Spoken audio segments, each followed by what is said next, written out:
All of our productions at GCTV are sponsored in part by Bay State Health, providing the care you and your family need when you need it close to home. Visit them online at baystatehealth.org. Greenfield Savings Bank. Visit them at 400 Main Street in Greenfield. Call them at 774-3191 or go online to greenfieldsavings.com.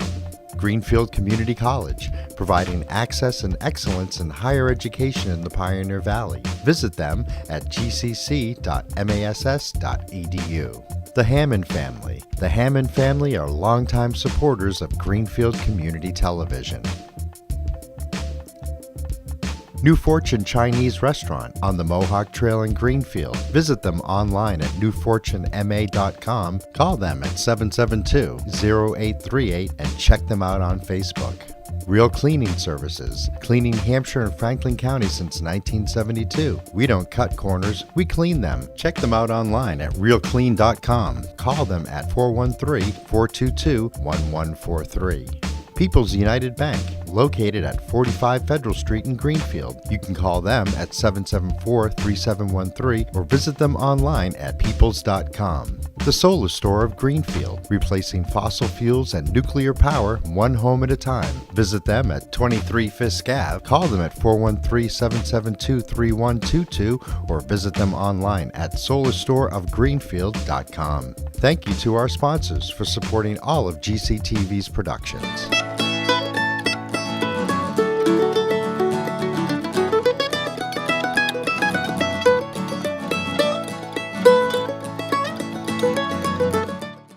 No one fell off the stage. That was a good start.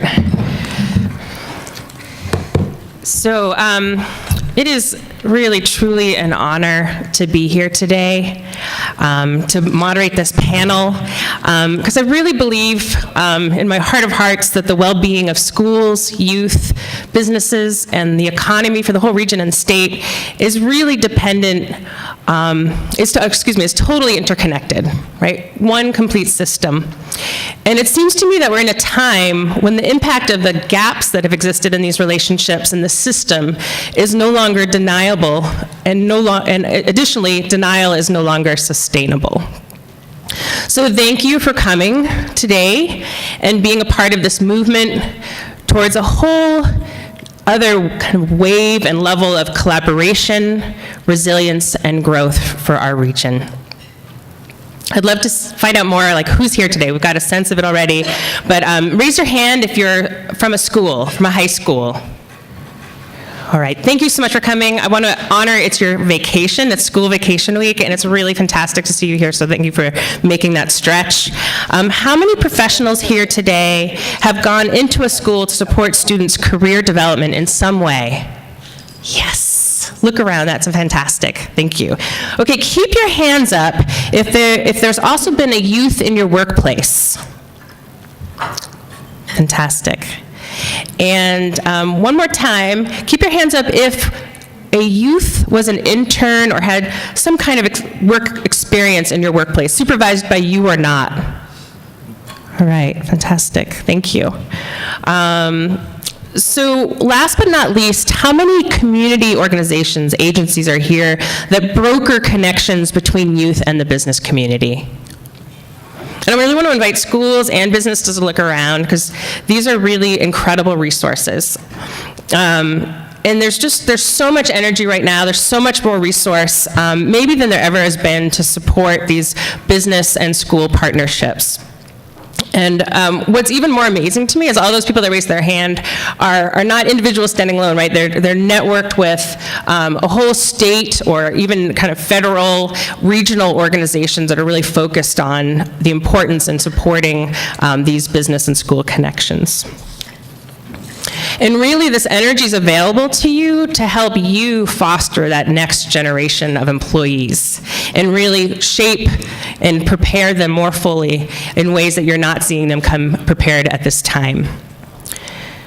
Some of the specific resources in the community that I want to give a shout out to, in addition to myself, we have Matt Rigney, who is my Hampshire County counterpart for School to Career, working for the Collaborative for Educational Services, who is also leading the development of employer-paid STEM internships for youth in both counties. As mentioned, we've also got the Mass Hire Franklin Hampshire Career Center in the back with Penny, who's been providing summer jobs and year-round pre-employment services for eligible youth through community partnerships for decades. And of course, it goes without saying that the Chamber is committed to this movement, to this wave of collaboration. So, and there are many more partners, I want to name that, including agencies, businesses, schools, some of whom join forces in the Youth Career Connections Council to advocate, guide, and propel this movement, and I wish I could name them all. I'm also happy to report that Franklin County schools are eager for their students to have hands-on, real work-world experience.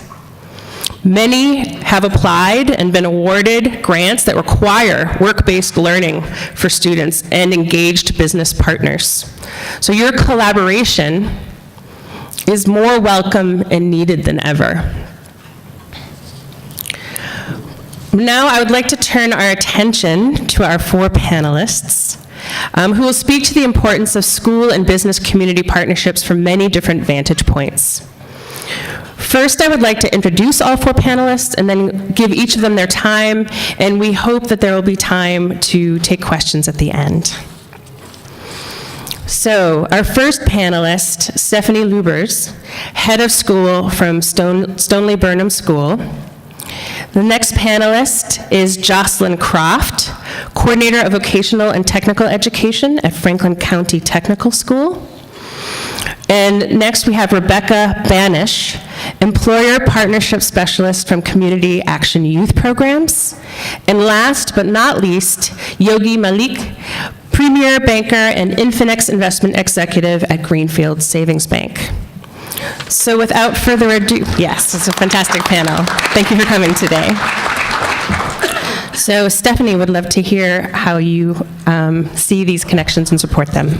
Great. Thank you, everybody. It's great to be here. I am new to Greenfield. I've been here for 8 months, and I'd like to talk just briefly about who we are at Stoneleigh Burnham and maybe challenge Greenfield Savings Bank to an arm wrestle, because we too are in our 150th year in Greenfield.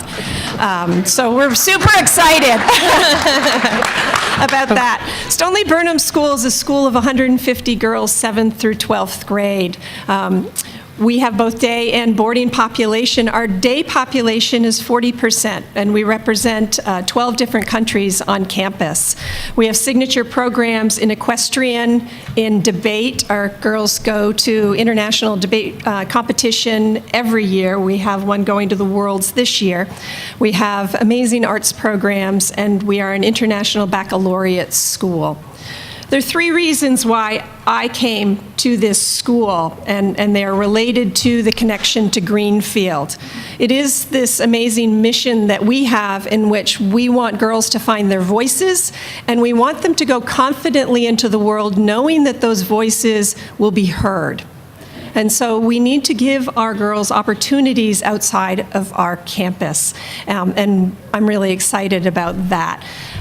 The students are amazing. The girls challenge the world. They are thoughtful, they are collaborative, they are flexible and creative thinkers, and I would hire any of them for jobs along the way. The third reason I came was location, and you're too far away to see this, but I wear a U.S. Geological Services map necklace that is Stoneleigh Burnham School. I grew up in a small community much like this, and for me, the link between school and community is imperative. And so what I'm looking for and what we're looking for at Stoneleigh Burnham is more engagement. We are deeply engaged in the community. Our girls ride bikes out into the community. They do service projects. We have middle schoolers at Poet's Seat and at Dakin Humane Center. I think that's the right word, term. We work at Franklin County Fair in recycling, and we've had a lot of students doing internships out in the community.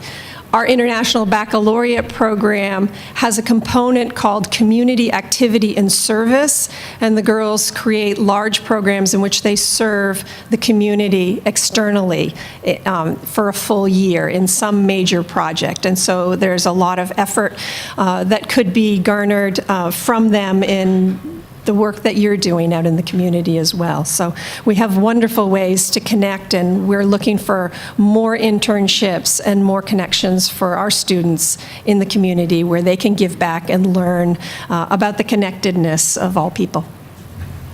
Thank you. Thank you very much.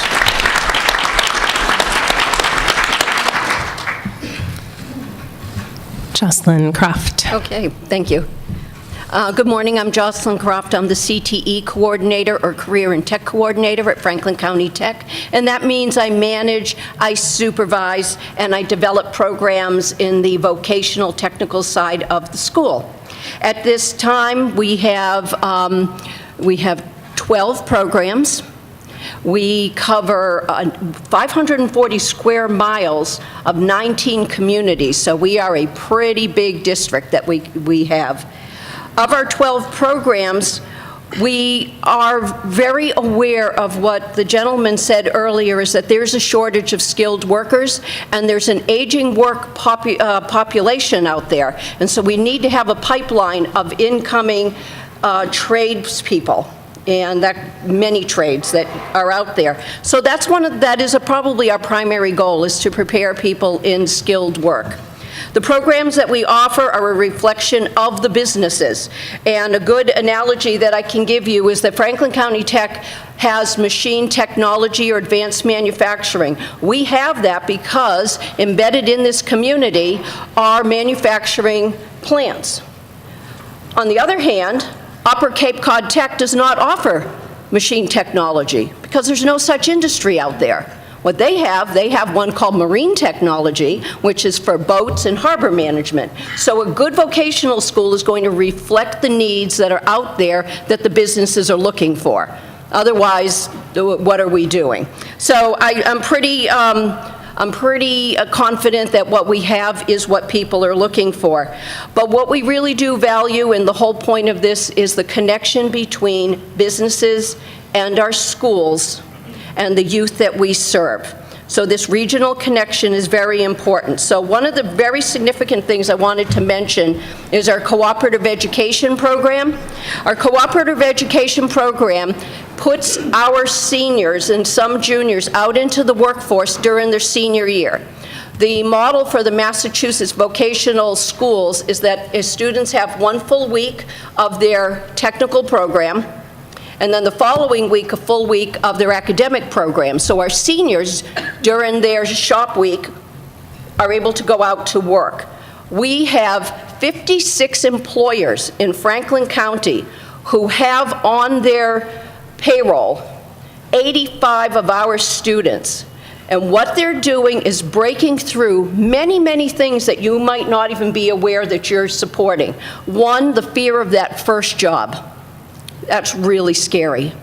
Secondly, you might be breaking a family mold of maybe not working, maybe not getting that paycheck, maybe not having the confidence to go out there. What you give them is critically important, and our partnership with you and what you have done is wonderful. And if you haven't tried co-op, call us or give me your phone number, and I will make sure that we get in contact with you and explain the program. It's a wonderful, wonderful program.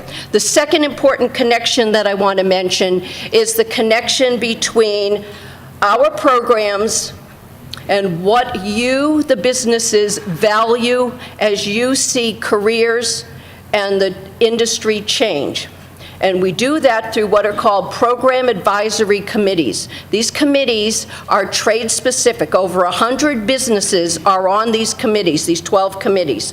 They meet twice a year. They talk to us about change and about trends. And a great example is going to be a recent overhaul. I'll go back to machine technology, because in the case of machine technology, the employers are saying, the stuff you're teaching is obsolete.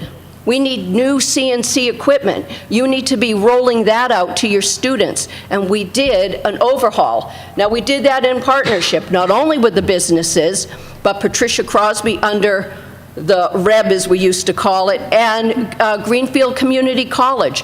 We all work together, and now we have this marvelous program that also includes night school. So we have adult education, so it's around the clock. On a small note, I'll just mention, because somebody mentioned maple sugaring, is because of the program advisory, our landscaping horticulture program is now teaching the kids how to do tapping of trees and make their own maple syrup. So it's part of our community, and it's a great thing. So I want to respect the time limits, and I just want to say that the things that Franklin County Tech offers, I think, are valid, and I think they're good for the community. Franklin County is an awesome, beautiful community where many of the kids are going to stay, they're going to buy homes, they're going to start up their families, they're going to be the new employers and employees in the region. And so your continued support is appreciated. Thank you.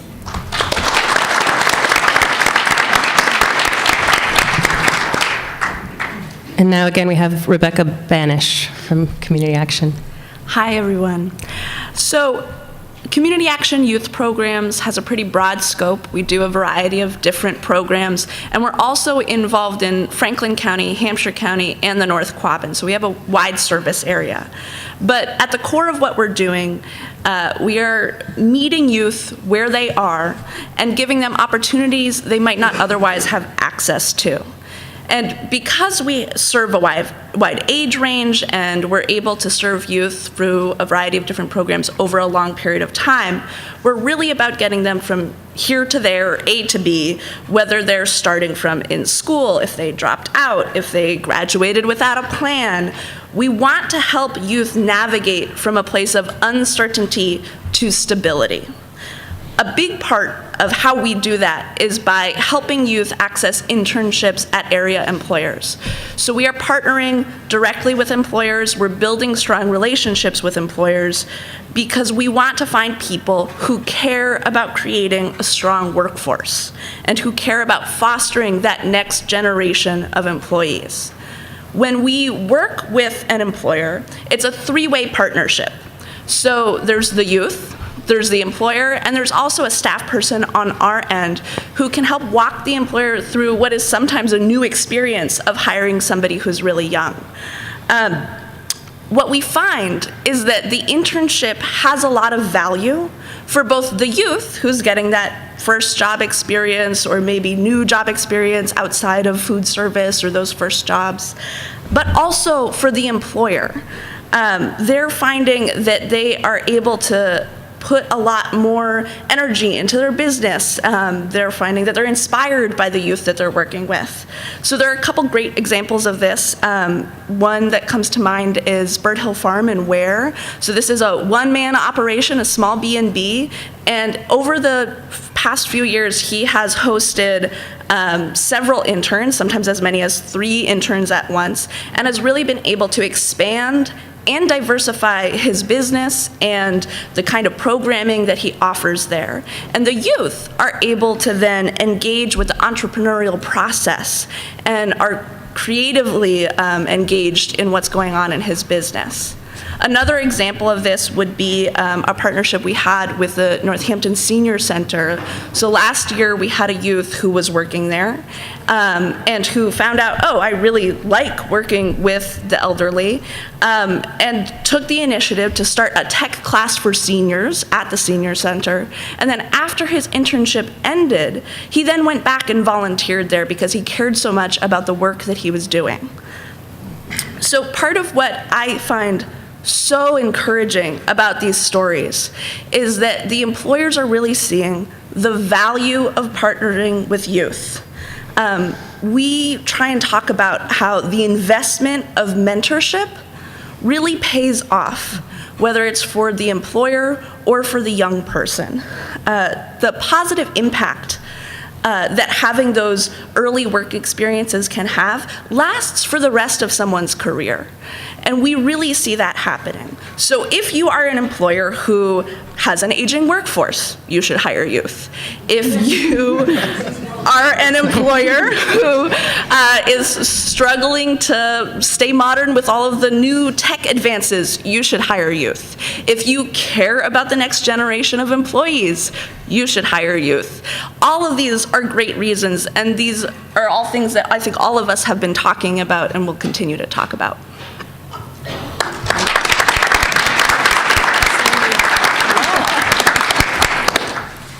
And now again, we have Yogi Malik. Good morning, everyone. Thank you for having me here, Shannon. I have a lot of my mentors here, and I want to thank them at this opportunity for helping me be here and speak here comfortably. I just want to talk about three things. One is my journey, which is not the most impressive of a young man, but my former boss, his story is more impressive of who he was and his role in my development. And lastly, I want to ask something from all of you. I started out working, doing odd jobs, delivering newspapers in the community, working at Burger King, until I landed a more stable job in Greenfield on Wells Street. And then I worked at the Holyoke Mall, and eventually I had my own business when I was a senior in high school. These jobs were more than just money for me. I was able to buy some sneakers for myself, or cleats, or having gear for sports that was brand new, not necessarily used. And it kind of made me feel like I was equal to everyone else in the team. Had money to buy lunch or all these small things. It was more about feeling I was equal to everyone among my classmates. Parents didn't necessarily have a lot of money, so it was difficult to ask them, can I have $100 so I can go buy cleats and things like that. So having a part-time job throughout high school was extremely meaningful to me. Some of the benefits that I got from working during high school years, I was certainly able to develop work ethics and to learn that it's a relationship where I have to provide my best and receive respect. When you're a young kid, you're always told, that, just do this or do that. But it was difficult to kind of feel like you're getting something in return. Having a job did all of that for me. I want to thank Bob. He was one of my former employers. What I remember about Bob, even today, is that when I wanted to play football, he said, "No, Yogi, hold on a second. Concussions, this and that." I didn't listen to him. I played football. I loved the sport. But it wasn't about the things he asked me to do. It was more about his care. Having someone else apart from your parents, a leader in the community, and they show care for you, it means a lot to a young person. And I still remember that today. So today I want to thank Bob, wherever he is. I don't know where he is, but thank you for hiring me in those days. Lastly, I want to ask all of you community leaders to hire young people, especially if they are struggling with money. That money will be meaningful for them, and also it will help them develop work ethics, necessary skills such as how do you go to an interview, how do you dress. These are skills that many people don't necessarily have. It helps them. I personally would say that for me, I was able to get into my dream college not because of my SAT scores. English was not my first language, so I did really bad on my English section of the SATs. But my work experience on my resume, that really got me into Bentley. And from there, one thing led to another. And today, I'm proud, and I sit front of all of you, and I'm proud to be at Greenfield Savings Bank. And everything from teenage years all the way up to today has led me to be in this place. So thank you very much for listening, and I hope you all will hire more youth and help them develop the necessary skills. Thank you.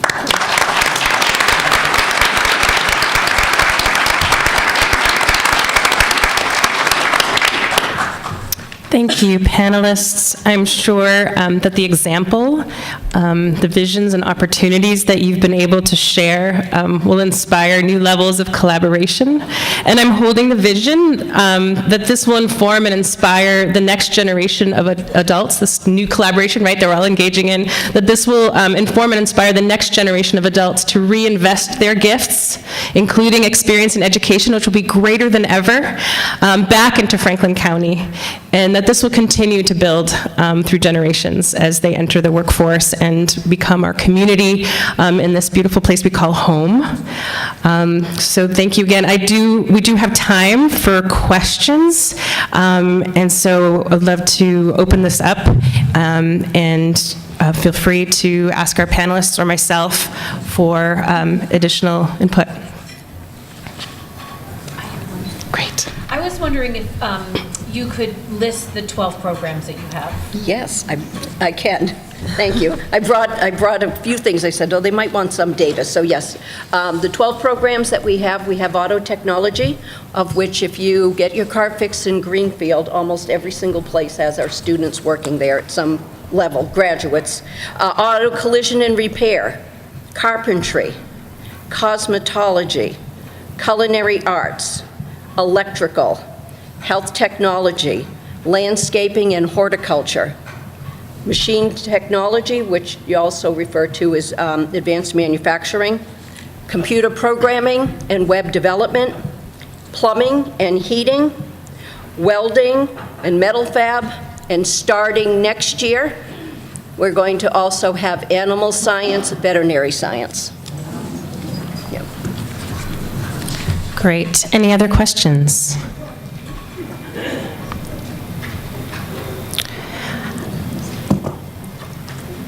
Did you want to add anything?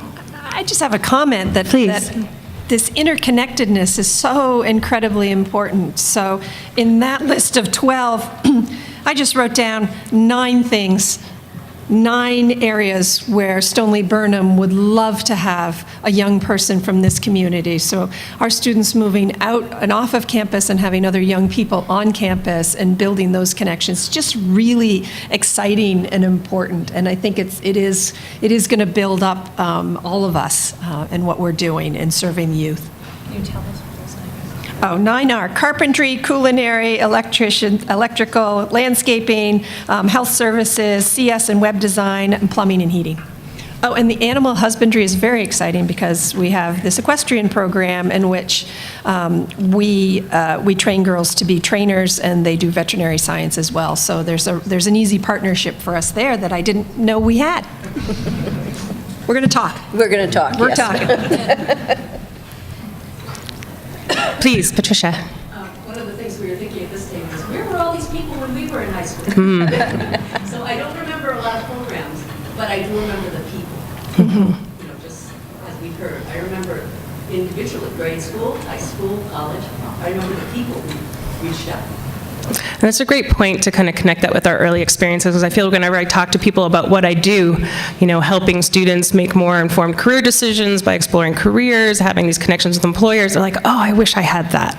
And I was talking to Rebecca earlier, and how sometimes I think there's a little conceptual gap that, like, these youth are going to be youth forever, right? But versus in a year or 3 years, they're adults in the community. And so I'm really excited to hear kind of this cycle being spoken to, right? That this is completely reinforcing. Any, Lisa? For Stoneleigh, I know it seems like a lot of private schools feel like they're in their own silos and that the public doesn't feel like they can approach private schools. What are some of the amenities that you have at Stoneleigh that the public can take advantage of or come to? Or Sure, thanks. I've been there for a few things because someone invited me and it was really great, Right. but I otherwise wouldn't have known about it. All of our theater and arts programs are open. We have, in terms of people coming to see our play productions and see what's in the gallery, we have gallery openings. We have our gym used for basketball, and we have a community riding program from Greenfield Middle School, so people are coming on for that program as well. We have a rich variety of summer programs on campus. We have an awful lot of things that we're doing, and we're taking our programs off as well. So if anybody wants to have a small singing group, come and sing. Our octet will give you goosebumps. They're phenomenal. We have a big band. We have 3 different girls' rock bands. So lots of ways to connect, to come on campus and see what's going on, too. Fantastic. Yes, please. Just a question for community action. How do employers connect with you, and can you give a description of some of the students and youth that you've placed in businesses and what they've done? And can you speak to any of the challenges that businesses might have when they open up their workplace to a youth? Absolutely. So we do a bunch of different programs. So right now we're doing a program in Northampton called YouthWorks. We have our WIOA funding, which is Workforce Innovation and Opportunity Act. We are just finishing up our Summer Jobs and Beyond program, which worked in Orange, Turners Falls, and Ware. So in all these different places, we are trying to find out, okay, what are the youth that we're working with, what are their goals? What kind of things do they want to learn? And then find out what are the employers in those areas who can provide some of that. And so our process in doing outreach with employers, I often call people, I will cold call people. We have a lot of established relationships, and I'll reach out to people who have partnered with us in the past and talk a little bit about what are the goals of our current program, what are the goals of our current youth, and how can we match those with the goals of employers? Like, what are the needs that businesses have that they're looking for people to fill? So part of that and the relationship with employers is about working with employers to build a work-based learning plan, which I think Shannon is going to talk about later at the workshop. You should come to it. So that really establishes what are the learning targets of this internship. What are the things that the employer really needs, and how can the youth really make sure that they're meeting those needs, and making sure that communication is a really open line. Are there any other parts of that that I didn't answer? Or? Give a couple of examples of the type of jobs that you Yeah, so it's a huge variety. But we have youth at area nonprofits who are doing leading groups. We have youth who are helping do clerical work at area businesses. We have youth who are doing retail. We have youth who again, like with this B&B or other places that are sort of small one-person organizations who are helping provide a whole range of responsibilities. In a previous position, I hosted a youth intern from Community Action, and in that, that person would help me do programming at in the sort of group setting, help lead groups with me, as well as sort of create curriculum in a collaborative manner.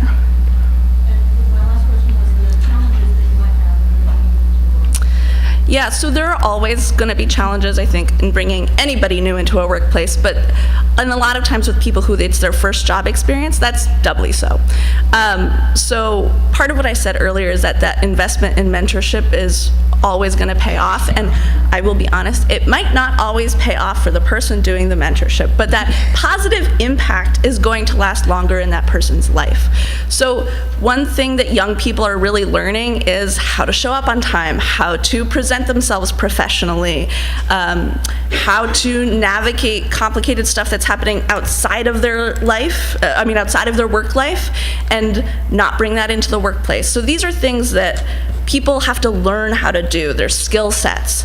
Our staff are working with youth one-on-one to really make sure that this is part of the discussion. We have a job readiness curriculum that we do, and we also work with the employer so that we can sort of get ahead of any conflict that might arise, and then model for the youth, how do you solve that if you don't have somebody in your corner trying to sort of help you navigate that?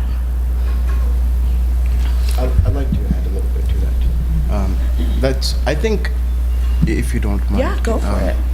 Hiring youth, there definitely will be challenges, things like focus, and it's only because of their age. it's not their fault. What it will be more for the youth, and I think we want to focus on the youth. For as far as for the business, it's an investment toward the future. At present, piggybacking on your comment, you may not get the reward immediately, but there is certainly a reward. It's for businesses, it's about being another set of eyes, being a positive enforcer, somebody who's going to encourage the child. They may be in school, they have things that they dream about, and they haven't discovered that. They don't know what it is they really want to do. So these are some of the things that they will be facing at that point in their life. And having a great employer, for me, Bob, he always pushed me to do well in school. He said, go study hard, do what you love. And he was like an uncle. So for all of you, I would say you definitely will have some challenges hiring youth, but it's about them. Make them a better person, help them find their dreams, help them find themselves, and help them celebrate their small accomplishments. It means a lot to them. And certainly there will be challenges, but don't let that stop you from hiring young people. Thank you. So in closing, I'd love to emphasize again that there's so much resource available to help these internships develop and also go really well. And the intention of the workshop is to really kind of demystify the process of developing a work-based learning experience or internship, paid or unpaid, for youth. It can be pretty straightforward. I think sometimes there's concern around it that doesn't have to be there, that we can design things in a way that are sustainable, that are meaningful, that are more of a win-win. And I also want to hold the vision. So we had a lot of hands up when I asked who's had a youth in the workplace doing some kind of internship. But imagine if everyone in the room raised their hand, and then moving forward a few years, how will that impact the workforce that's coming in to, your employees that you're hiring? So I think sometimes there's concern, I put this in and then I don't get it back, but if we're all putting some of that in, it's going to come back, and maybe even exponentially. So that's something I'm putting out there. I do see that having a student have some kind of work-based learning experience in the workplace can be the cutting edge, and we want to really make that more accessible. So I want to thank all of the panelists again for sharing your experience and your wisdom and adding so much to this conversation. And I also want to thank the Chamber of Commerce for this opportunity and for this collaboration, this partnership. So can I, another round of applause?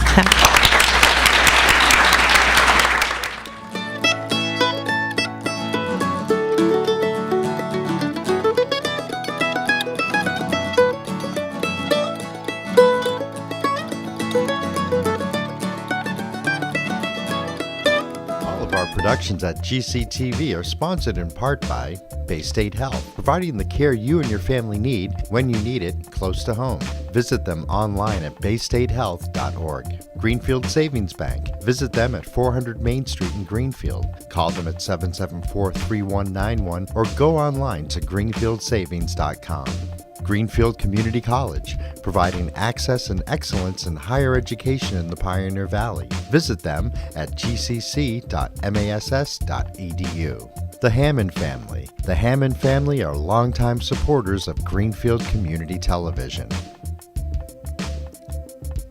New Fortune Chinese Restaurant on the Mohawk Trail in Greenfield. Visit them online at newfortunema.com. Call them at 772-0838 and check them out on Facebook.